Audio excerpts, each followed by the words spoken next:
Het doel is het helling van de play-offs. Dan moet er minimaal worden van de MVV. Nou, de beginfase in elk geval heel erg lekker voor de Ljouwerters. Dit is net bepaald goed verdedigend van Lavallée.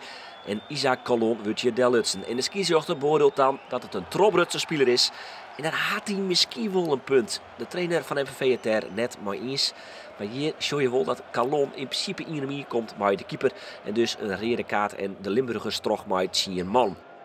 27e minuut van het duel, goede onval en het zitten Limburgers wat dat betreft net mooi. Dit is een lietsgoed trainingje van Mares, maar hij vindt het genoeg voor een penalty en dus de penalty voor de Ljouwerters. Van Kippersluis doet net mooi, dus geen ruzie hoe waar die penalty nou nemen maat. En dat wordt dan de Fransman Mauleux.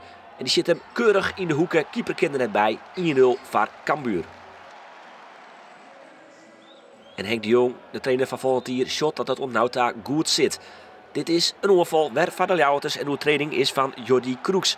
En weer een lichte oertreding, maar weer beslist de scheidsrechter in het voordeel van Cambuur. Tweede penalty, tweede keer Mauleux, dit keer in de orenhoeken. 2-0 voor Cambuur en daarmee is de wedstrijd van rest eigenlijk al spelen.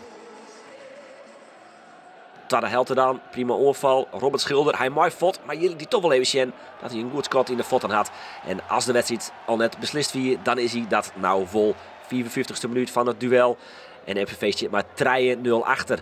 Dit is nog een eigen doelpunt van Mbende. Maar dat zorgt er net voor dat de Limburgers nog weer omkomen in deze wedstrijd. De uitslagen bij de orenduels binnen Geustig. En dat betekent dat Cambuur wis is van de eerste ronde in de play-offs. En als toetje komt hier nog de hattrick van de man van de wedstrijd. Op dat moment ik omroep wordt.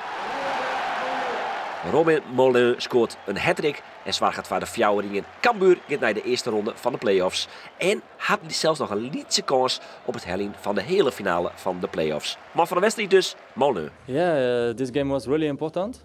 We had an objective, it was to reach the play-off. Now it's done. And I also scored 3 goals, so yeah, for me it's a really good night and also for the club.